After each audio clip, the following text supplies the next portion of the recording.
오늘 말씀의 제목은 예수님을 아십니까? 이런 제목입니다. 예수님을 아십니까?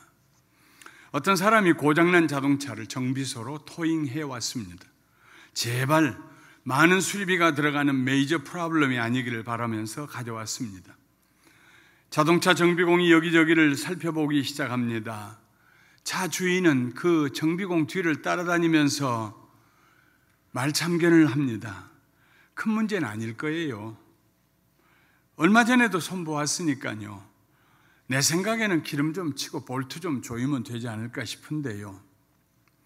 그렇게 말하는 차 주인의 머릿속에는 정확하게, 신속하게, 그리고 저렴하게 세 가지 생각이 자리 잡고 있었습니다. 정비소에 차를 가지고 가는 모든 차의 주인들은 동일한 생각을 할 것입니다. 정확하게 문제를 발견하고 신속하게 고치고 그리고 값싸게 고쳐주면 좋겠다. 그런데 한참 후에 차 주인이 듣고 싶지 않았던 말이 정비공의 입에서 나왔습니다. 진짜 메이저 프로블럼인데요. 엔진이 죽었어요. 엔진 갈아야겠어요. 새 엔진으로 갈아야겠어요. 기가 막혔습니다. 얼마나 돈이 더 들 것 같냐고 묻지도 못하고 멍하니 서 있는데 정비소 주인이 나와서 말합니다. 말씀 들었어요. 그래도 차를 바꾸는 것보다 돈이 적게 드니까 엔진만 바꾸세요. 새 차처럼 엔진만 바꾸면 오래 탈 수 있습니다. 차 주인은 재정적으로 넉넉한 사람이 아닙니다. 한 달 벌어 한 달 먹고 사는 사람입니다. 엔진을 바꿀 여유도 없지만 그 차가 없으면 직장에 나갈 수도 없습니다. 대답을 못하고 난감한 얼굴로 멍하니 서 있는데 한참 후에 정비소 주인이 측은한 눈으로 차 주인에게 다가와서 말했습니다. 너무 걱정하지 마세요. 제가 그냥 새 엔진으로 갈아드릴게요. 요즘에도 그런 일이 있을까요? 예수님께서 제자들과 함께 전도 여행을 마치고 가버나움에 있는 자기 집으로 돌아오셨습니다. 가버나움은 이스라엘의 갈릴리 호수 북쪽에 있는 작은 마을입니다. 지금은 없어졌습니다. 예수님께서 돌아오셨다는 말을 듣고 온 동네 사람들이 모여들었습니다. 예수님이 앉아 계신 방은 말할 것도 없고 대문 밖에도 사람들로 꽉 찼습니다. 거기에 모인 사람들은 세 종류가 있었을 것입니다.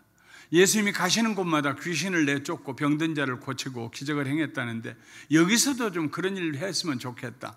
드라마틱한 일을 좀 보았으면 좋겠다는 구경꾼이 있을 것이고, 몸이 병들었던 사람, 아니면 정신병이 든 사람, 가족들에게 억지로 끌려온 사람, 이런 사람들이 병고침 받기 위해서 예수님의 집에 마당을 가득 채우고 있었을 것이고, 그보다 더 먼저 일찍 와서 예수님의 방 안에는 예수님께로부터 귀한 말씀을 듣기 위한 그 당시에 유명한 선생님들이 앉아 있었을 것입니다. 그때 한 무리들이, 한때의 사람들이 예수님을 찾아왔습니다.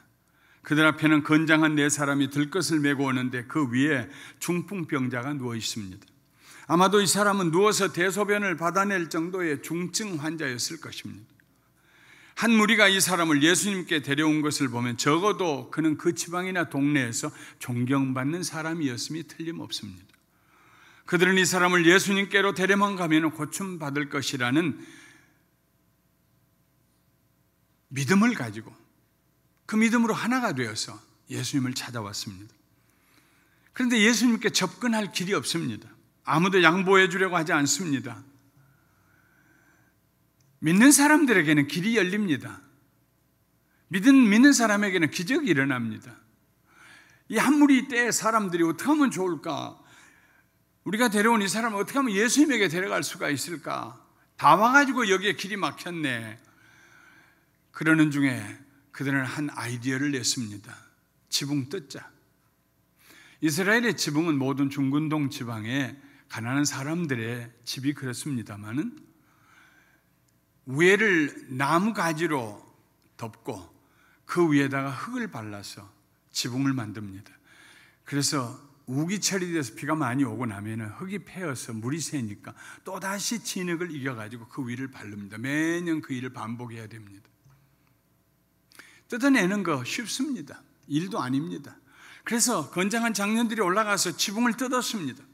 모조리 뜯었습니다. 적당히 뜯어서는 누워있는 사람을 달아내릴 수가 없잖아요.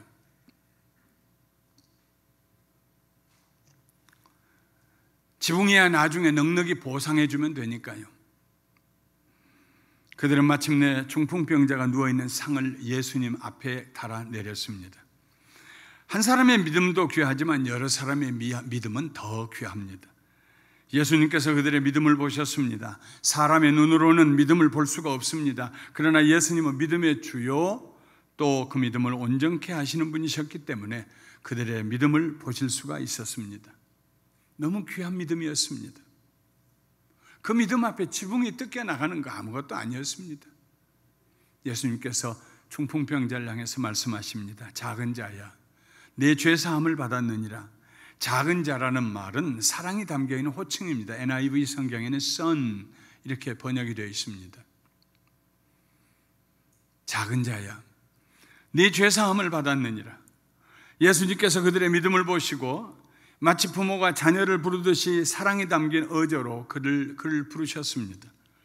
비상식적인 방식으로 남의 집 지붕을 뚫고 내려온 중풍병자를 예수님께서 하나님의 사랑으로 맞아주셨습니다. 그 사랑은 죄인의 죄를 용서하시는 사랑이었습니다. 작은 자야, 내 죄사함을 받았느니라. 그때까지만 해도 예수님 주변에는 서기관들이 따라다녔습니다. 서기관들은 이스라엘 백성들 중에서도 종교심이 탁월한 사람들입니다. 성경을 연구하고 해석하는 성경 박사들이었습니다. 그들은 예수님의 지혜로운 말씀을 듣고 예수님께서 행하시는 기적들을 보았습니다. 이제까지 본 적이 없는 위대한 선생이 태어났다고, 하나님께서 보내주셨다고 그들은 흥분했습니다. 그러면서도 혹시 예수님이 율법에 어긋나는 말씀을 가르치지는 않는지 감시하는 기능도 했습니다. 그런데 오늘 처음으로 예수님께서 그들의 귀에 거슬리는 말씀을 하셨습니다. 작은 자야, 내 죄사함을 받았느니라. 이 말씀을 듣는 순간 서기관들이 모두가 놀라서 눈이 휘둥그레서 서로를 쳐다봤습니다. 이 사람이 어찌 이렇게 말하는가? 신성모독이다. 오직 하나님 한 분 외에 누가 능히 사람의 죄를 용서하겠는가? 용서는 하나님만 하실 수 있는 일이라고 그들은 생각했습니다. 하나님께서 하실 수 있는 일을 사람이 하겠다고 나서면 그건 신성모독입니다. 신성모독은 모세 율법에 보면은 돌로 쳐 죽여야 될 중대한 범죄입니다. 그런 말은 입에 올려서도 안 됩니다.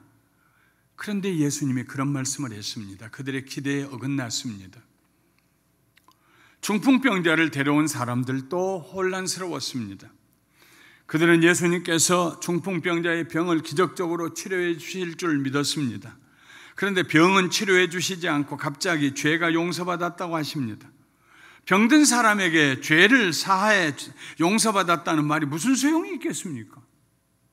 더구나 그 사람은 자기들 보기에 훌륭한 사람입니다. 법 없어도 살만한 사람입니다. 동네에서 그 지방에서 존경받는 사람입니다. 오죽하면 한때의 사람들이 그를 데리고 왔겠습니까? 그 지역에 쓸모있는 사람이요, 지도자였습니다. 아직 병들어 누워있어야 할 사람이 아닙니다. 병든 사람에게 필요한 것은 치료이지 죄 용서가 아니라고 생각했을 것입니다. 예수님께서도 알고 계셨습니다. 들것에 실려온 사람이 드라마틱하게 일어서는 장면을 보고 싶어 하는 사람들의 생각을 알고 계셨습니다. 어떻게 사람이 하나님도 아닌데 죄를 용서해 줄 수 있느냐고 저렇게 말하는 것은 모세 율법에 의하면 마땅히 돌에 맞아 죽을 일이라고 생각하는 서기관들의 마음도 읽고 계셨습니다. 그런데도 예수님은 타협하지 아니하시고 이렇게 물으십니다. 어찌하여 이것을 마음에 생각하느냐? 내 죄가 용서받았다고 내가 말하는데 왜 이것 때문에 근심하고 고민하느냐 하는 말씀입니다. 중풍병자에게 내 죄 사함을 받았느니라 하는 말과 일어나 내 상을 가지고 걸어가라 하는 말 중에 어느 것이 쉽겠느냐? 그러나 인자가 땅에서 죄를 사하는 권세가 있는 줄을 너희로 알게 하려 하노라. 구경꾼들에게는 내 죄사함을 받았느니라는 말이 일어나 내 상을 가지고 걸어가라 하는 말보다 훨씬 더 쉽게 들렸을 것입니다. 아이고, 저 중풍병자 고쳐줄 줄 알았더니 지붕 뜯는 동안 내내 기다렸는데 고칠 생각은 안 하고 죄 용서함 받았다. 그런 소리야 누구나 뭐대 뭐 죄 용서 받았는지 안 받았는지 누가 알아요? 립 서비스지. 그건 쉬운 일이지. 병든 자를 고쳐서 누워서 떠매온 사람을 일어나 가게 해야지. 그게 어려운 일이지. 그러나 예수님은 죄를 용서하는 권세, 그냥 립 서비스가 아니라 정말 죄가 용서받았다는 확증을 보여주기를 원하셨습니다. 그래서 중풍병자에게 명령하십니다. 내가 너에게 이르노니 일어나 네 상을 가지고 집으로 가라. 즉시로 그 사람이 벌떡 일어났습니다. 그리고 자기가 떠매워왔던 그 침상을 들어 어깨에 메고 사람들 사이를 헤치고 걸어나갔습니다. 그가 걸어나가는 그 행동이 바로 그의 죄가 용서받았다는 증거가 되었습니다. 이 중풍병자에게는 다른 사람들이 알지 못하는 숨은 죄가 있었습니다.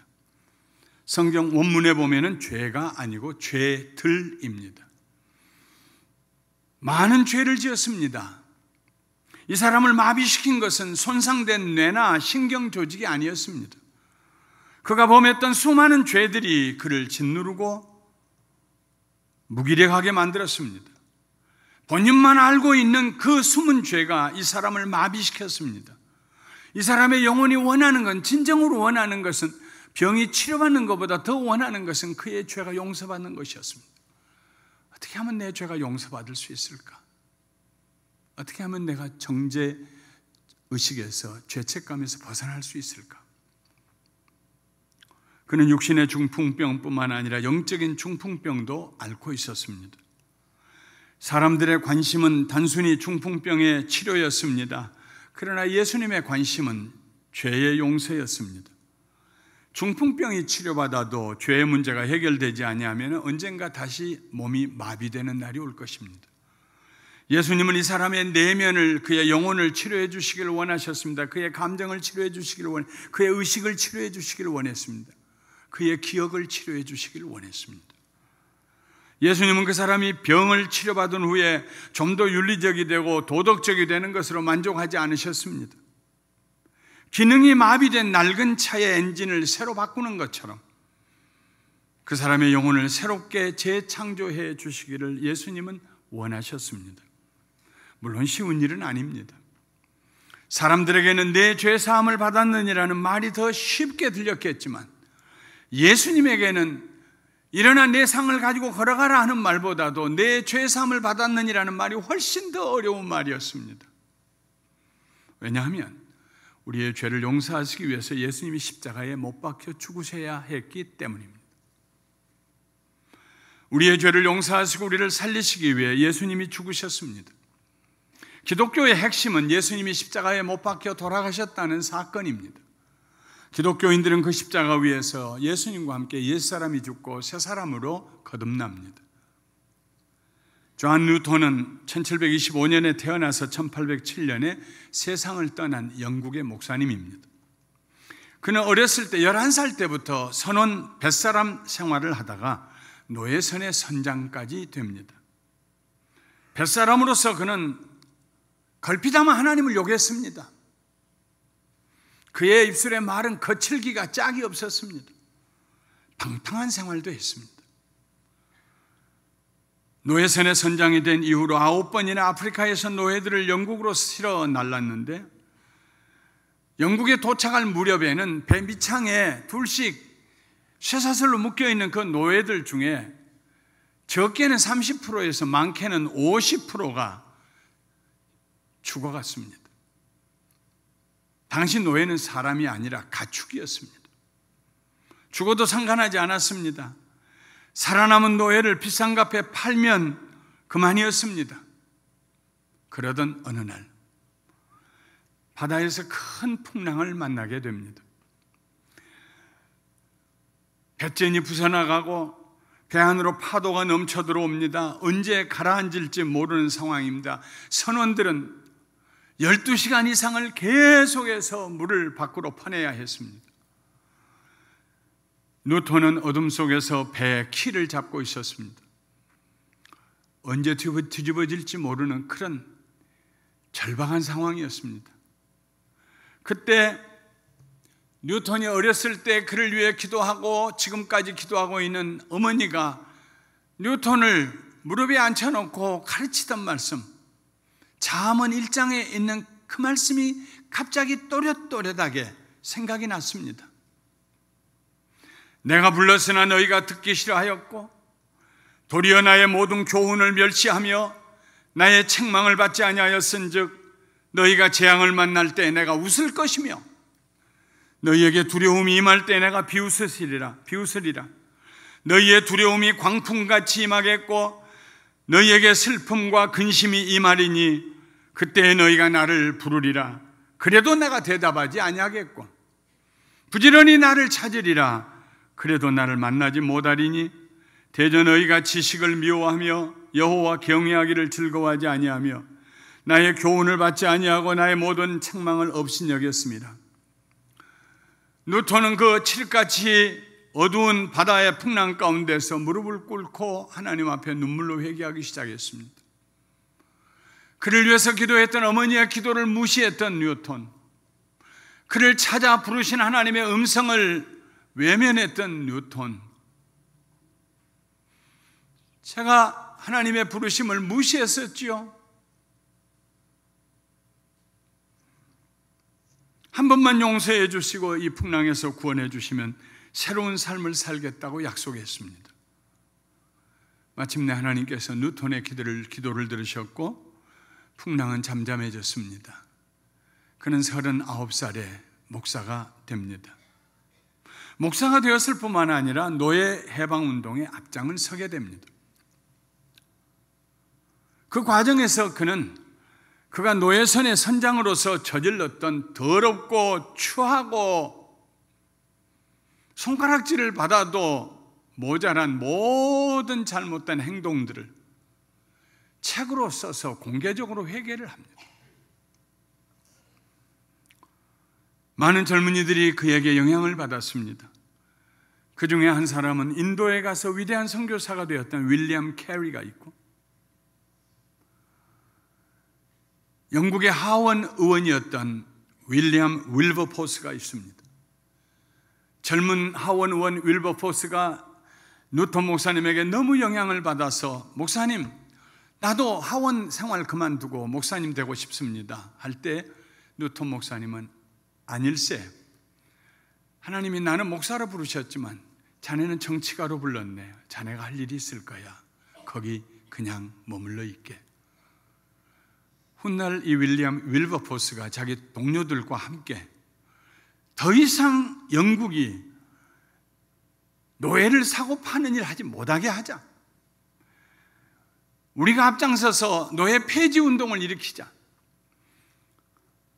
결국은 1805년에 윌버포스가 앞장서서 영국 하원 의원에서 노예 폐지법이 발효가 됐습니다. 뉴턴 목사님이 죽기 2년 전 그의 시력이 약화되어서 앞을 보지 못하는 그 시간에 노예 폐지 운동이 하원을 통과했다는 기쁜 소식을 듣습니다. 뉴턴 목사님이 남긴 찬양시 가운데 많은 찬양시들 가운데 Amazing Grace는 지금까지도 온 세계 예수님 안 믿는 사람들까지도 이 노래 부르기를 좋아합니다. 나 같은 죄인 살리신 주 은혜 놀라워 잃었던 생명 찾았고 광명을 얻었네. 큰 죄악에서 건지신 주 은혜 고마워. 나 처음 믿은 그 시간 귀하고 귀하다. 이제껏 내가 산 것도 주님의 은혜라. 또 나를 장차 본향에 인도해 주시리. 거기서 우리 영원히 주님의 은혜로 해처럼 밝게 살면서 주 찬양하리라. 중풍병은 의사가 고쳐줄 수 있습니다. 침을 맞고 회복될 수도 있습니다. 자기 의지로 노력하고 물리치료를 잘 받아서 정상생활로 돌아올 수도 있습니다. 그러나 죄를 용서받는 일은 아무나 할 수 없습니다. 죄를 용서하는 일도 아무나 할 수 없습니다. 최후의 심판자가 되신 하나님만이 하실 수 있는 일입니다. 예수님은 사람이 되어 이 세상에 오신 하나님의 아들이십니다. 우리의 죄를 용서하시기 위해서 이 세상에 오신 하나님의 아들이십니다. 예수님 외에는 우리 죄를 용서하실 분이 없습니다. 죄 용서받지 아니하고는 인생을 올바로 살 길이 없습니다. 먼지가 쌓여가는 것처럼 우리 인생에는 후회스러운 일들만 쌓여갈 것입니다. 오직 예수님만이 우리를 용서하실 수 있습니다. 여러분, 예수님을 아십니까? 기독교인이 된다는 말은 예수님을 안다는 말입니다. 만난다는 말입니다. 믿는다는 말입니다. 기독교인이 된다는 말은 내가 죄인임을 인정한다는 말입니다. 나는 죄 없어요. 한 번도 죄 짓지 않았어요. 나는 회개할 일도 없어요. 한 사람은 기독교인 아닙니다. 절대로 아닙니다. 왜냐하면 성경에 모든 사람은 하나님 앞에 죄인이라고 기록되어 있기 때문입니다.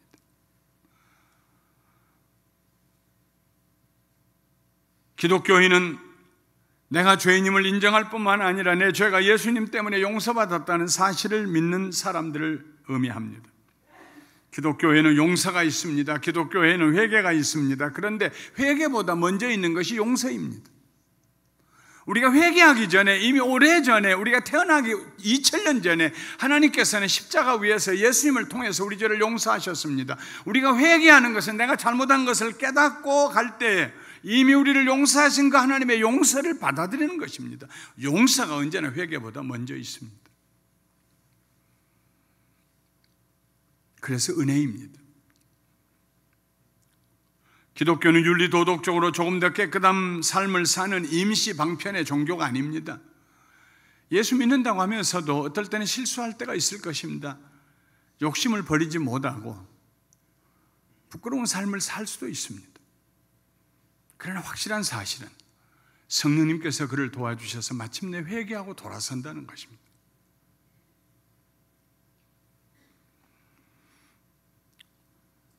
기독교인은 죄를 용서받고 새로운 삶을 살게 되는 영원한 생명의 길로 접어든 사람들입니다. 기독교인이 되었다는 말은 180도 완전히 변화되었다는 말입니다. 우리 자신의 힘과 능력으로 살아가는데 한계가 왔고 인생이 파선되었습니다.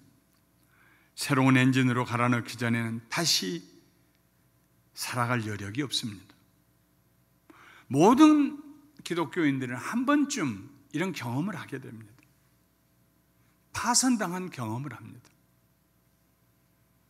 나 같은 죄인 살리신 눈물로 노래하게 됩니다.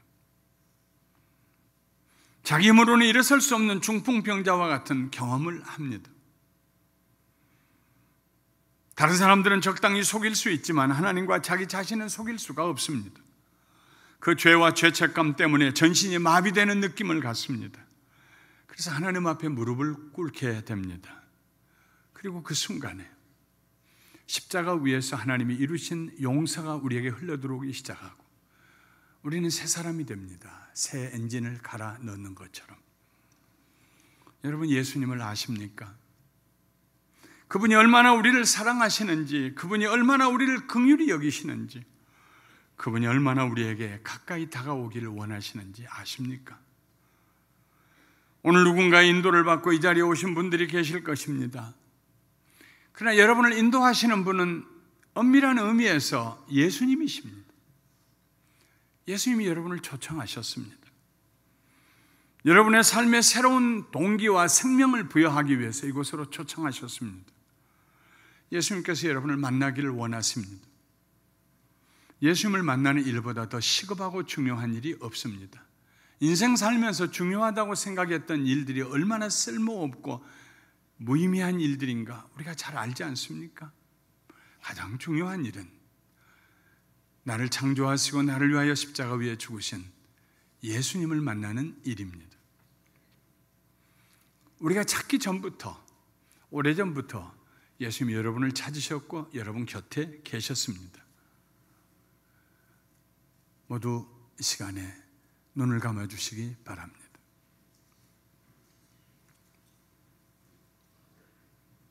그리고 제가 드리는 기도를 천천히 마음으로 따라 해보시기 바랍니다.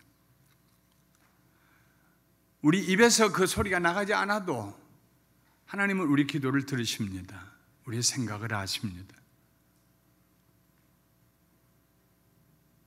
제가 앞서서 이 기도를 드릴 때 마음으로 소리내지 마시고 진심으로 이 기도를 따라해 보시기 바랍니다. 예수님, 제가 오늘 예수님께로 갑니다. 제 인생이 새로워지기를 원합니다. 제 힘으로는 불가능합니다. 그러나 예수님은 가능하십니다. 저를 고쳐주실 수 있습니다. 제 가정을 회복시키실 수 있습니다. 제 자식과 저의 관계를 새롭게 하실 수 있습니다. 저의 죄를 용서하실 수 있습니다. 저에게 새 생명을 주시옵소서. 예수님을 만나고 싶습니다. 예수님을 믿고 싶습니다. 저에게 오시옵소서. 예수님 믿을 수 있는 용기와 지혜와 결심을 저에게 주시옵소서. 예수님의 이름으로 기도하옵니다. 아멘.